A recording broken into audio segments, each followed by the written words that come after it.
Thank you very much, His Holiness Radhanath Swami Maharaj, for such a brilliant talk, taking us into the depths of the philosophy and then really bringing out some amazing jewels which really will transform the hearts of all the assembled students and the youth here. Let us express our heartfelt gratitude to His Holiness Radhanath Swami Maharaj for this amazing presentation by loudly chanting.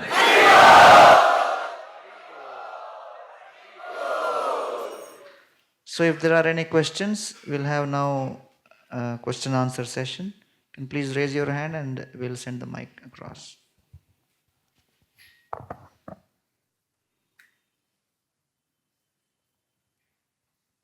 Hare Krishna Maharaj Ji. Hare Krishna Prabhu. Maharaj Ji, sometimes because of easy availability of services, devotional services and association of devotees, sometimes we take it like Krishna consciousness and Krishna granted and chanting also. So how can we be steady on this Krishna conscious path and take Krishna consciousness seriously?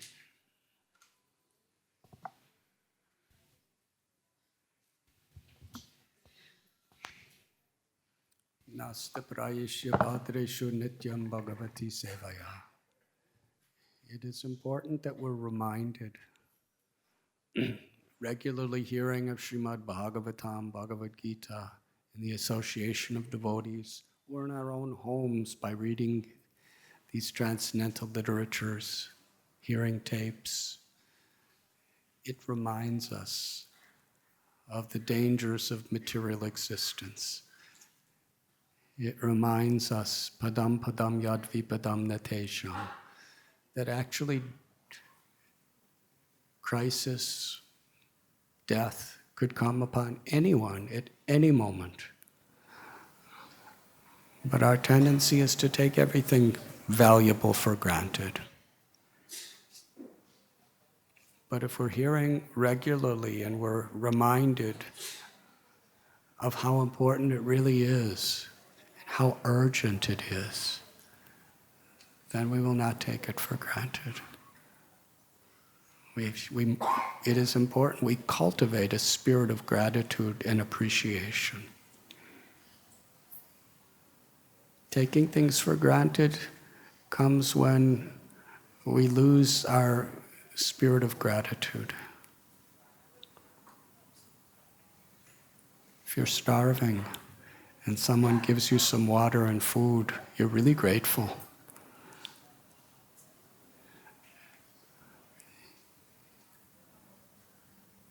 Srila Prabhupada taught us it's important that we understand the nature of material existence. Actually, material existence, or Maya, is a state of consciousness.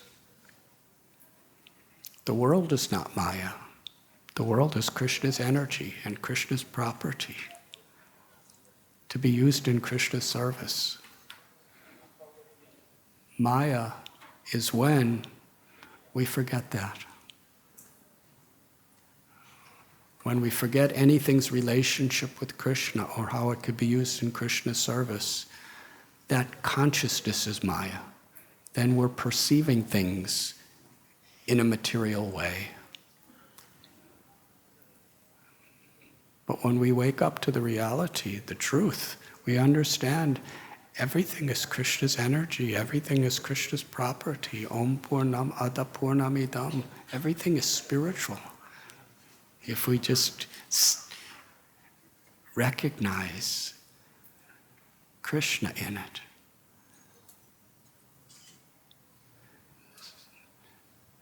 So it's important that through our sadhana, through our hearing and chanting, through our association, and through our cultivation of this spirit of gratitude,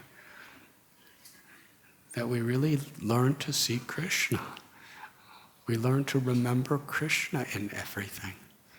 Otherwise, yes, we see the things in this world as material.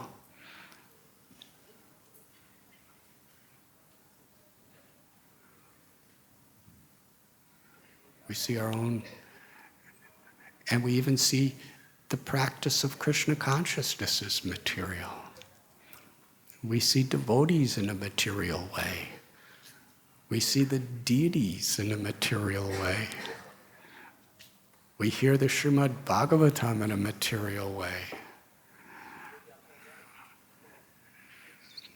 We have to learn to guard against offending devotees, because if we do that, Krishna withdraws his presence in our life. And we start to Ramchandra Puri saw Lord Chaitanya in a material way. Shishupal saw Krishna in a material way, because they were ungrateful. Hiranyaksha saw Varaha in a material way. Hiranyakashipu saw Narasimhadev in a material way. But little Prahlad and Maharaj Yudhisthira and all these, they saw Krishna in a spiritual way, because they were always eager to serve. So we should be consistent, and we should be faithful. Through our sadhana, through our association, and through our discipline of maintaining a good service attitude. And as we make spiritual progress, even with the tests and trials and tribulations, Krishna will help us. Otherwise, this is a very common danger. We take Krishna consciousness for granted. We take Krishna's mercy for granted. We take the beautiful gifts that Krishna gives us for granted.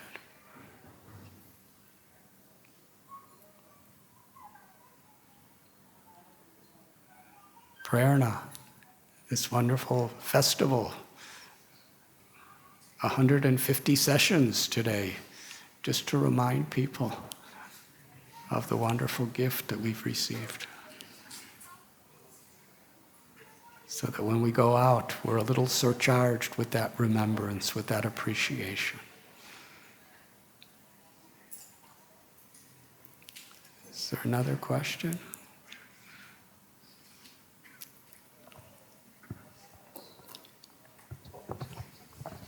Hello. Hare Krishna Maharaj. Dandavat Pranam. So my question is that when we are in the mother womb, we always praying to Krishna. But when we came in the material world, we just forgetting Krishna. So what should we do to, do the bhakti with the same intensity throughout our life?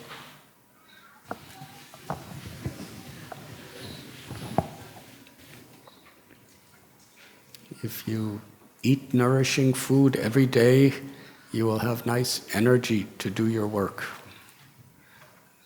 So, satsang, sadhana, this gives us spiritual strength.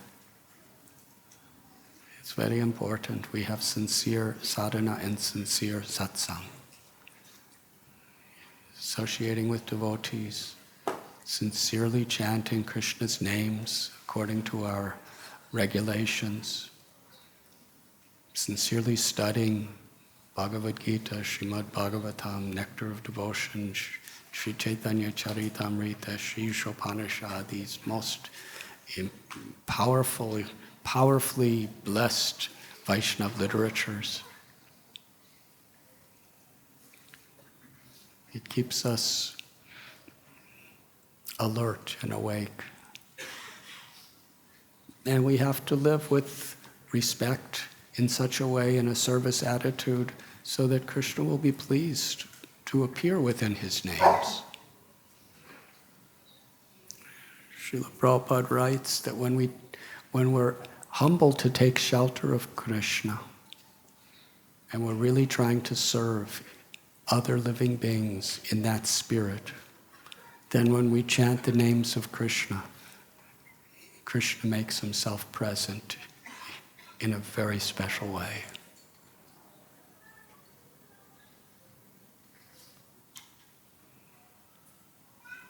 Yes. Hare Krishna Maharaj Ji. My question is that if we are continuing our spiritual life, and if we have done such a great offense which is not good for our spiritual life, and many people saying us that he's a leader of a spiritual life, and they thinking that he had done the wrong thing, then how should we continue our spiritual life? We should learn from our lessons.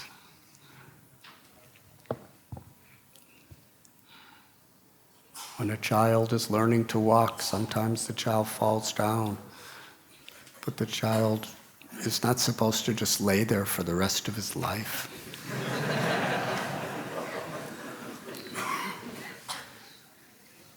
Because every time a child falls down, the child learns something about what it's not supposed to do to walk. And if a child is purposely falling down,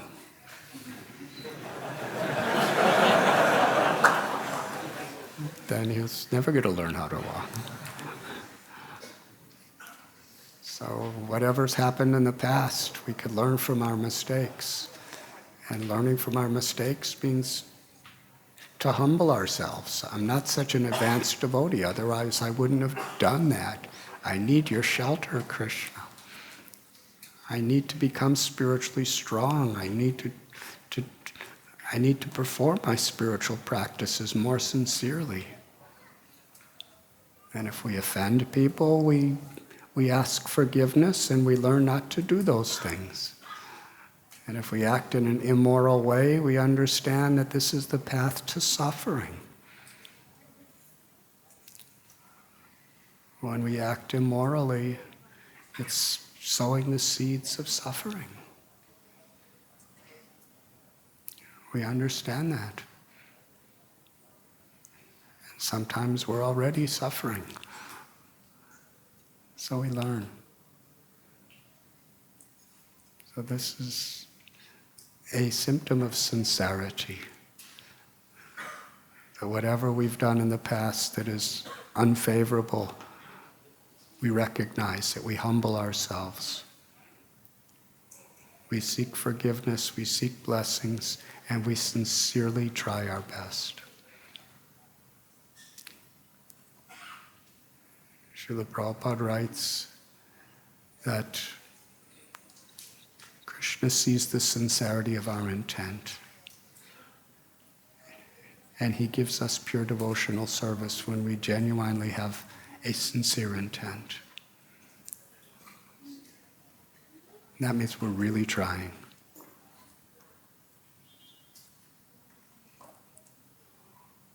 Is there another question? Hare Krishna Maharaj.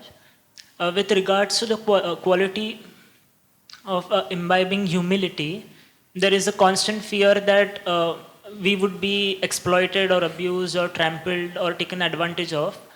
So because of these disturbing memories, there is a constant fear, and it acts as a deterrent to cultivate this quality of humility. If one is in the devotee community, he acts in a humble way, but when he is outside of the devotee community, it is totally opposite. So because if one cultivates this quality of humility, it is a universal quality. So what is this humility which one should reflect everywhere and to everyone?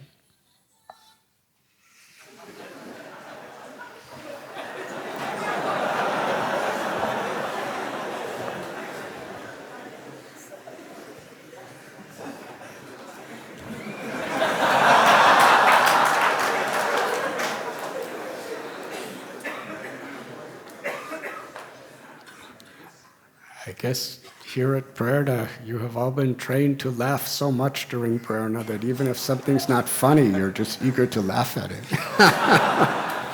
But humility does not mean lack of courage. Humility does not mean lack of being bold and forceful and determined. It means serving to our best capacity according to the need, but we don't take credit for ourselves.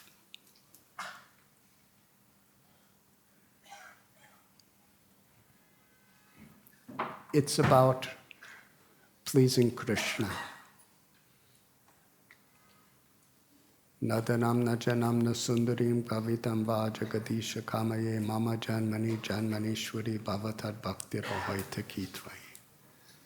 Lord Chaitanya prays, I do not want wealth or money or fame or the pleasures of the opposite sex.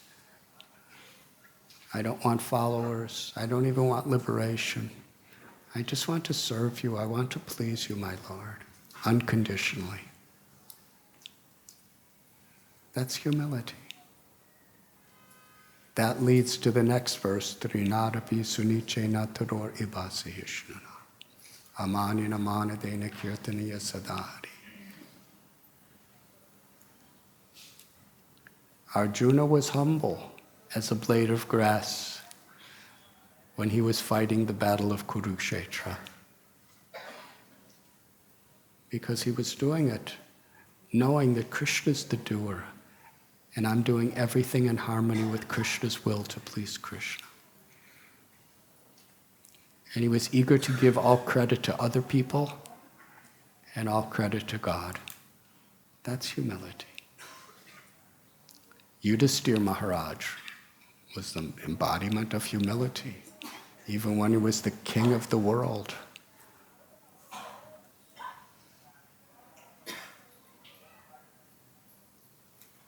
So humility is a state of mind where we understand through our sadhana, through our satsang, through cultivating devotional qualities, that it's by the mercy of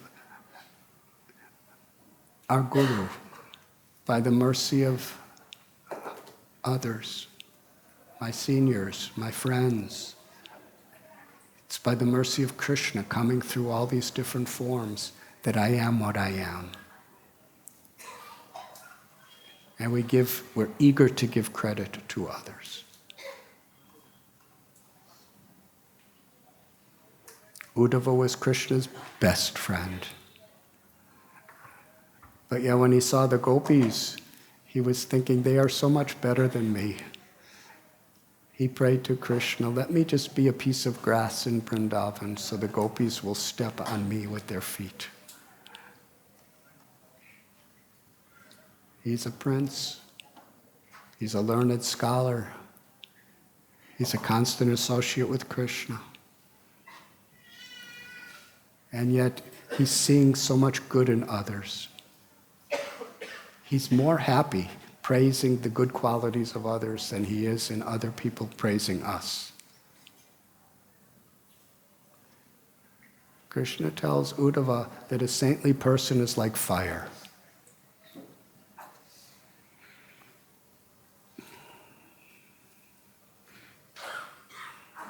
Fire needs fuel, otherwise it goes out. Yes? So without the fuel of Krishna's grace, we just go out. Whatever our strength, whatever our knowledge, whatever our reputation, without this fuel of Krishna's mercy, we just go out. And another analogy is like fire.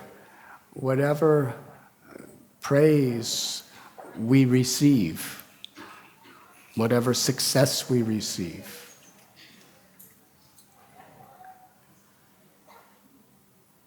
we understand who it really belongs to. We don't become consumed by it.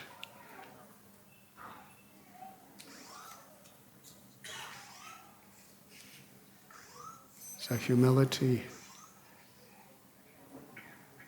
is being bold to do our service without this false ego.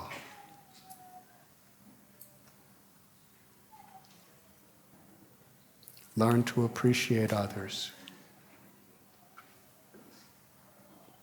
Learn to give credit to others. And ultimately recognize that it's through Krishna's grace that we can do anything.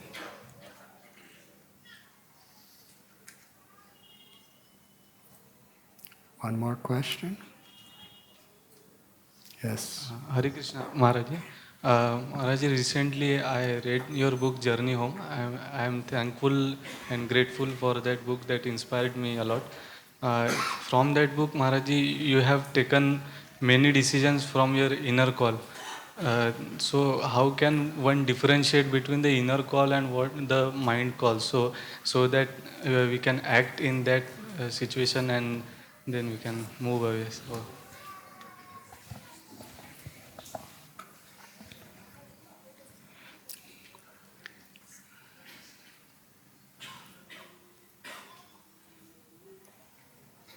We have our Guru Sadhu Shastra principle. And essentially we have to come to this stage. At the beginning we may want self-realization, we might want God consciousness, we may want this higher spiritual value. And we're seeking it. And by the mercy of Krishna, we're connected to our gurus. And our gurus are speaking from the eternal scriptures. And our desires, our aspirations, and our choices, as Gaur Gopal Prabhu was saying in that video, the B and D and birth, death, and then this C in the middle of choice.